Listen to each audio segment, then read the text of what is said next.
যদি কেউ আপনার প্রতি হিংসা করে এরকম আপনার মনে হয়, তাহলে আপনি কয়েকটা কাজ করবেন, ইনশাআল্লাহ হিংসুক আপনার কোনো ক্ষতি করতে পারবে না। অনেক সময় আমরা দুনিয়ার কোনো কল্যাণ যদি অর্জন করি, কেউ কোনো টাকা পয়সার দিক থেকে আল্লাহ তাআলা কাউকে উপরে উঠাই দিলেন, কেউ হয়তো শিক্ষার দিক থেকে উপরে উঠে গেলেন, আল্লাহ তাআলা কাউকে কোনো দিক থেকে ভালো বা কল্যাণ দান করলেন, তখন দেখা যায় অন্যরা তার প্রতি কি করেন? হিংসা করেন। এই হিংসার সম্মুখীন আমরা দৈনন্দিন জীবনে প্রায় হতে থাকি। কোনো লোক যদি আমার প্রতি হিংসা করে আমাকে নানাভাবে ক্ষতি করার চেষ্টা করতে পারে। নাম্বার 1, হিংসা করে বদনজরের মাধ্যমে ক্ষতি করে, অর্থাৎ এমনভাবে তাকায় দেখে, আপনার ক্ষেতে ফসল ভালো হয়েছে, হয়তো এই ফসল দেখে এমনভাবে দেখে, যেটাকে আমরা বলি নজর দেওয়া, মুখ দোষ দেওয়া, বদনজর করা, মনে হয় যে সে খেয়ে ফেলবে। এটা হলো হিংসার চোটে সে দেখলো।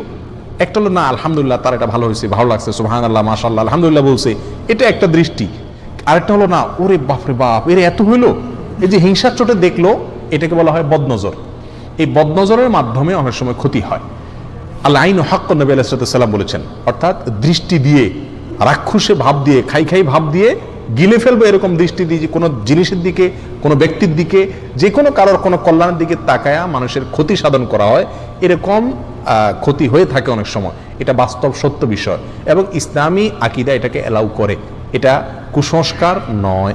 অতএব এভাবে যদি আমাদের কেউ হিংসা করে, অর্থাৎ বদনজর দেয়, আপনি একটা গাড়ি কিনছেন, আপনার ছেলেটা মাশাআল্লাহ স্বাস্থ্যবান, ভালো খায় মাশাআল্লাহ, ছোট বাচ্চা, কারোর সামনে খাওয়াইছেন, তার বাচ্চাটা হয়তো খায় না, সে দেখে বলছে ওরে বাপরে বাপ, অথবা কিছুই বলে না, কিন্তু তাকাইছে, যে হিংসার দৃষ্টিতে তাকাইছে, এটাকে বলে বদনজর। এর মাধ্যমে বাচ্চার ক্ষতি হতে পারে, হবে এটা কোনো জরুরি না, নাও হতে পারে, আবার ক্ষতি হওয়ার সম্ভাবনাও আছে।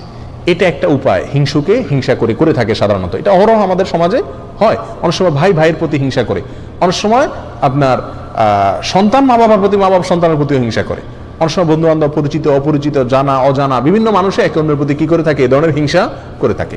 এর বাইরেও অনেক সময় হিংসুকে হিংসা করে বদদোয়া করে, ক্ষতি কামনা করে মনে মনে, এটা এক ধরনের ক্ষতির আশঙ্কা।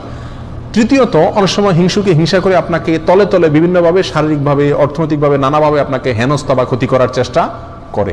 অতএব এই হিংসার মুখোমুখি আমরা হই কি হই না জীবনে? যদি কেউ আপনার প্রতি হিংসা করে এরকম আপনার মনে হয়, তাহলে আপনি কয়েকটা কাজ করবেন, ইনশাআল্লাহ হিংসুক আপনার কোনো ক্ষতি করতে পারবে না। নাম্বার 1, সূরা ফালাক, সূরা নাস বেশি বেশি পড়বেন। সূরা ফালাক এবং নাস এটা নাজিলি হয়েছে কিসের কারণে?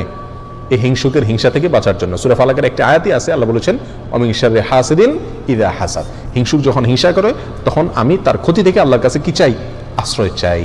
অতএব সূরা ফালাক এবং নাস, আপনার ছেলের প্রতি হিংসা হয়েছে, আপনি একটা জমিন ভালো চাষ হয়েছে, ফসল ভালো হয়েছে, সেটার প্রতি কারোর নজর পড়ছে মনে হয়েছে, এরকম যে কোনো কিছুর প্রতি যদি মনে হয় আপনার নজর পড়ছে, তো আপনি সূরা ফালাক এবং নাস বেশি বেশি পড়েন এবং ফু দেন, ইনশাআল্লাহ বিদিনিল্লাহ কি হয়ে যাবে? হিংসার যে ক্ষতি এটা দূর হয়ে যাবে। এটা একটা অন্যতম প্রধান উপায়। আমরা আজকাল হিংসুকে হিংসা করে বদনজর দিলে বা বদনজর দিবে এরকম মনে হলে আমরা এমন কিছু পদ্ধতি অবলম্বন করি ওই হিংসুকের হিংসা থেকে বাঁচার জন্য, বদনজর থেকে বাঁচার জন্য, যেগুলো সঠিক না। যেমন বাচ্চাকে বদনজর থেকে বাঁচানোর জন্য কপালে কালো টিপ দেয়, দেখছেন? সাদা ফুটফুটে বাচ্চার এখানে কপালে কালো টিপ দিলে আরো বরং বেশি সুন্দর লাগে, বদনজরটা আরো বেশি করে লাগার সম্ভাবনা থাকে। বিধায় বদনজর থেকে বাঁচার জন্য কালো টিপ দিলে এটা কুসংস্কার, এটা ভুল পদ্ধতি, এটা ঠিক হবে না, এটা শিরকে আসগার হবে। কালো টিপের কারণে সে কি বদনজর থেকে কি করতে পারবে না? বাঁচতে পারবে না। তবে হ্যাঁ, সৌন্দর্যের জন্য যদি ভিন্ন কথা। অনেকে দেখবেন খেতে খামারে ভালো ফসল টসল হলে সেখানে দেখবেন মাটির হাঁড়ির পিছনে কালি লাগায় ঝুলাই দেয়, যাতে বদনজর না লাগে। মানুষ মনে করে যে ওই হাঁড়ির দিকে তাকাবে, হাঁড়ির দিকে তাকানোর কারণে সে আর ওই ফসলের দিকে তাকায় যে বদনজর করবে, সেই সুযোগ পাবে না। এটাও ভুল ধারণা। হাঁড়ির দিকে তাকাবে দেখে ফসল দেখবেন এমন কোনো কথা হলো? একটা ভ্রান্ত ধারণা। অনেকে দেখা যায় ঝাড়ু ঝুলাই দেয়, অনেকে দেখা দেয় বিভিন্ন ওই যে গরুর চোয়াল, হাড্ডি এগুলা ঝুলাই দেয়, অনেকে দেখবেন জুতা ঝুলাই দেয়, অনেকে চুল ঝুলাই দেয়। এরকম বহু তামাশা আমাদের দেশে আছে। মনে রাখবেন, এগুলো করে আপনি বদনজর থেকে বাঁচার কোনো উপায় নাই। আর এটা বদনজর থেকে বাঁচার, হিংসুকের হিংসা থেকে বাঁচার কোনো সহি পদ্ধতিও না। আপনাকে কি করতে হবে? সূরা ফালাক এবং নাস পড়ে ফু দিতে হবে এবং এটার আমল করতে হবে। ইনশাআল্লাহ আল্লাহ তাআলা ক্ষতি দিয়ে কি করবেন? রক্ষা করবেন। আরেকটা আমল হলো সকাল এবং সন্ধ্যায় 3 বার সূরা ইখলাস, কুল হুয়াল্লাহ, 3 বার সূরা ফালাক, কুল আউযু ফালাক, আর 3 বার সূরা নাস। সকালে 3 বার, সন্ধ্যায় 3 বার পড়বেন। সারা দিনে সারা রাতে কোনো হিংসুকে কোনো হিংসা করে আপনার কি করতে পারবে না, ইনশাআল্লাহ ক্ষতি করতে পারবে না। কারোর প্রতি হিংসা করে ক্ষতি হয়েছে মনে হয়, পানিতে ফালাক নাস পড়ে ফু দেন, খেয়ে ফেলেন বা ছিটিয়ে দেন, ইনশাআল্লাহ বিদিনিল্লাহ কি হয়ে যাবে? হিংসুকের ক্ষতি, হিংসার কারণে যে ক্ষতি সেটা কি হয়ে যাবে? দূর হয়ে যাবে। নাম্বার 2, তাকওয়া অবলম্বন করা। আল্লাহ সুবহানাহু ওয়া তাআলা কোরআনে কারীমের ভিতরে বলেছেন ওয়া ইন তাসবিরু ওয়া তাত্তাকু লা ইয়াদুররুকুম কাইদুহুম শাইআ, যদি তোমরা ধৈর্য ধারণ করো আর গুনাহ থেকে বাঁচো, নিজে ভালো পথে থাকার চেষ্টা করো, হারামের দ্বারা কাছে না যাও, তাকওয়ার উপরে থাকো, তো মনে রাখবে তাদের চক্রান্ত, তাদের কোনো ষড়যন্ত্র তোমার কোনো ক্ষতি করতে পারবে না। অতএব সার্বিকভাবে যদি আমি তাকওয়ার উপরে থাকার চেষ্টা করি, ভালো মানুষ হিসেবে হারাম থেকে বেঁচে থাকার চেষ্টা করি, ইনশাআল্লাহ হিংসুকে হিংসা করে আমার কোনো ক্ষতি করতে পারবে না। নাম্বার 3, সকাল এবং সন্ধ্যায় অনেকগুলো দোয়া আছে যেগুলো পড়লে সারা দিনে সারা রাতে ইন্স্যুরেন্স হয়ে যায়, আল্লাহ সুবহানাহু ওয়া তাআলা হেফাজত করেন, এগুলো রক্ষা কবচ। আমরা বুঝি হলো তাবিজ লাগানো, তাবিজ ঝুলে দিলাম, তাবিজে আমাদেরকে রক্ষা করে দিবে। কথা বুঝে আসছে? নবী আলাইহিস সালাম তার সারা জীবনে কখনো তিনি কাউকে তাবিজ দেন নাই বা তাবিজ দিতে বলেনও নাই। তিনি শিখাইছেন কি, সকালে এই দোয়া পড়ো, সারাদিন তোমার কোনো ক্ষতি করতে পারবে না কেউ, সন্ধ্যায় দোয়া পড়ো, সারা রাত কেউ তোমার কোনো ক্ষতি করতে পারবে না। তার আমলগুলো যদি করেন, বাতানো আমলগুলো, তাহলে ইনশাআল্লাহ হিংসা থেকে বাঁচা যাবে। সকালে আপনি পড়তে পারেন বিসমিল্লাহিল্লাযী লা ইয়াদুররু মা ইসমিহি শাইউন ফিল আরদ ওয়ালা ফিস সামাই ওয়া হুয়াস সামিউল আলিম, অর্থাৎ আমি শুরু করতেছি আমার সকাল অথবা সন্ধ্যাকে ওই আল্লাহর নামে, যার নাম থাকলে সেখানে জমিনে আসমানে কোনো কিছুতে কোনো ক্ষতি করতে পারে না। এ দোয়া আপনি সকালে 3 বার পড়েন, সন্ধ্যায় 3 বার পড়েন, ইনশাআল্লাহ সারাদিনে সারা রাতে কোনো কিছু ক্ষতি করতে পারবে না। বিসমিল্লাহি আলা দীনি ওয়া নাফসি ওয়া ওয়ালাদি ওয়া আহলি ওয়া মালি, আল্লাহ নামে শুরু করতেছি আমার সকালকে, আমার সম্পদ, আমার জীবন এবং আমার আহাল পরিবার, এই সব কিছুকে আমি আল্লাহর নামে শুরু করতেছি। সকালে 3 বার পড়েন, সন্ধ্যায় 3 বার পড়েন, ইনশাআল্লাহ কোনো কিছুই ক্ষতি করতে পারবে না। অনুরূপভাবে বহু দোয়া নবী আলাইহিস সালাম শিখাই গেছেন। হাসবি আল্লাহু লা ইলাহা ইল্লাহু আলাইহি তাওয়াক্কালতু ওয়া রাব্বুল আরশিল আযীম 7 বার পড়েন, সূরা তওবার শেষ আয়াত। আল্লাহ আমার জন্য যথেষ্ট, যিনি ছাড়া কোনো সত্য মাবুদ নাই, তার উপর আমি ভরসা করেছি, তিনি সর্বোত্তম কর্মবিধায়ক। ব্যাস, আল্লাহর উপরে ভরসা করার এই আয়াতটা পড়েন 7 বার সকালে, সন্ধ্যায় 7 বার, ইনশাআল্লাহ সারাদিনে কি হয়ে যাবে, আপনার জন্য ইন্স্যুরেন্স হয়ে যাবে, কোনো কিছুতে আপনার কোনো ক্ষতি করতে পারবে না। এরকম আরো বহু আমল আছে যে আমলগুলো আমরা সকাল সন্ধ্যা করলে সারাদিনের এবং সারা রাতের হেফাজত হয়ে যাবে, কোনো হিংসা করলেও আমাদের ক্ষতি করতে পারবে না। নাম্বার 4, হিংসুকের হিংসা থেকে বাঁচার জন্য যে হিংসা করে তার প্রতি একটু দয়া করে দেন।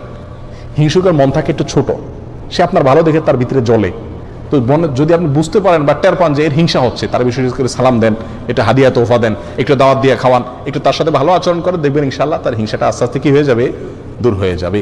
নাম্বার 4, হিংসুকের হিংসার দিকে বেশি একটা নজর দিয়েন না। একটা জিনিস মনে রাখবেন, নবী আলাইহিস সালাম বলেছেন, সারা পৃথিবীর সমস্ত মানুষ যদি একত্রিত হয় তোমার কোনো ক্ষতি করার জন্য, তো আল্লাহ যেটুকু তোমার কপাল লিখে রাখছেন ক্ষতি ওর বেশি করতে পারবে না।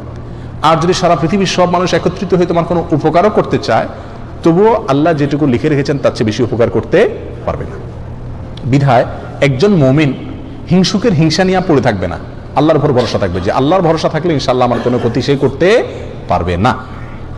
নাম্বার 5, শেষ নম্বর পয়েন্ট হলো সবসময় তাওহীদকে মজবুত করা, আল্লাহর প্রতি বিশ্বাসটাকে কি করা, মজবুত করা। আল্লাহর প্রতি যত বিশ্বাস গাঢ় থাকবে, অন্য কোনো মানুষ বা অন্য কোনো বস্তুর ক্ষতি এটার প্রতি তার আশঙ্কা তত কম থাকবে, এগুলোকে সে তত কম পরোয়া করবে।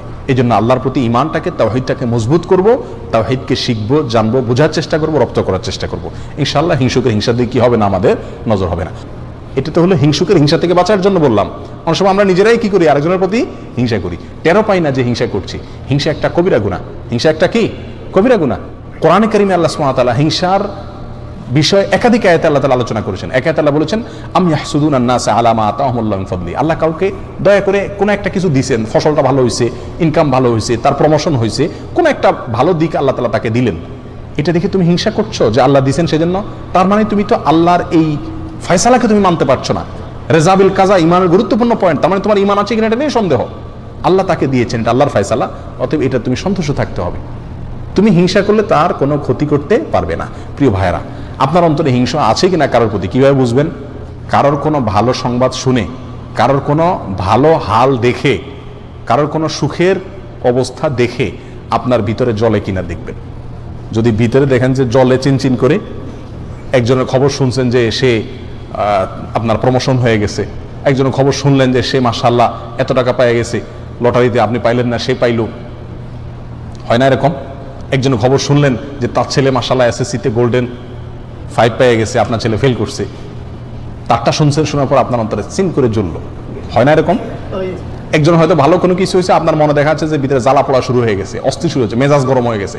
কারোর ভালো শুনে, ভালো দেখে যদি আপনার মেজাজ গরম হয়ে যায়, ভিতরে জ্বালা পোড়া হয়, এটার মানে হলো আপনার ভিতরে কি আছে, হিংসার রোগটা আছে। এটা টেস্ট, হিংসার টেস্টের উপায় হলো এটা। প্রিয় ভাইরা, হিংসা থেকে আমরা খুব কম মানুষে কি আছি, মুক্ত আছি। এটা হারাম, আমরা জানিও না যে হিংসা হারাম। প্রিয় ভাই, কারোর প্রতি হিংসা করা যাবে না। কেন করব না? নাম্বার 1, এটা আল্লাহর ফয়সালা, আল্লাহ তাকে কল্যাণ দিয়েছেন। আমি তার প্রতি হিংসা করা মানে আল্লাহর ফয়সালাকে অস্বীকার করা, না মানা, বিদ্রোহ করা, যেটা এক প্রকার কুফরি, অতএব হিংসা করা যাবে না। নাম্বার 2, এটা কবিরা গুনাহ, আমার আমল নষ্ট হয়ে যাবে। 3 নম্বর, মনকে বলতে হবে, ও মন, তাকে যে আল্লাহ কল্যাণ দিছে সে আল্লাহ আমাকেও দিতে পারে, তাকে দিছে, এই জন্য আমি যদি খুশি হই, তার জন্য আরো দোয়া করি, ইনশাআল্লাহ আল্লাহ আমাকে দান করবেন। আল্লাহ পরীক্ষা করেন বান্দাকে অনেক সময়। কথা বুঝে আসছে? এই কথা নিজেকে বুঝাইতে হবে, প্রবোধ দিতে হবে এবং হিংসা থেকে বাঁচার চেষ্টা করতে হবে। আর মনে রাখতে হবে, আমি যদি হিংসা করি তার কি কোনো ক্ষতি করা যাবে? আমার মনে যত জ্বালা পড়া হবে, ক্ষতি তার হবে? উল্টা ক্ষতি আমার হবে। আমার অন্তরে জ্বালা পড়া হলে হার্ট অ্যাটাক আমার হবে, অসুস্থ আমি হব, তার কি কোনো ক্ষতি হবে? হবে না। তাহলে এর চাইতে নির্বোধ কে? এই জন্য কারোর কোনো কল্যাণ দেখলে বরং আরো কি হওয়া, খুশি হওয়া। যদি মনে আপনি যতই চেষ্টা করেন খুশি আনতে না পারেন, আপনার মনে ঠিকই জ্বলে, একটা কাজ করবেন, তার জন্য দোয়া করবেন, আল্লাহ তার ছেলে গোল্ডেন জিপিএ পাইছে, আল্লাহ সামনে তার ছেলে ডাক্তার, ইঞ্জিনিয়ার, পাইলট, আরো কিছু বানাই দিও আল্লাহ। মনে চায় না তবুও জোর করে মুখে দোয়া করেন, দেখবেন ইনশাআল্লাহ অন্তত কি হয়ে যাবে, হিংসা চলে যাবে। শয়তান দেখবেন যে বেজ্জত হয়ে চলে যাবে। আল্লাহ তাআলা আমাদের সবাইকে হিংসার এই ভয়াবহ অপরাধ থেকে, গুনাহ থেকে বেঁচে থাকার তৌফিক দান করুন। আর হিংসা করে আমাদের কোনো ক্ষতি করতে চাইলে সেখান থেকেও আমরা যেন সঠিকভাবে আত্মরক্ষা করতে পারি, সেই তৌফিক আল্লাহ তাআলা দান করেন। জাযাকুমুল্লাহ ওয়া খুদা আলহামদুলিল্লাহ।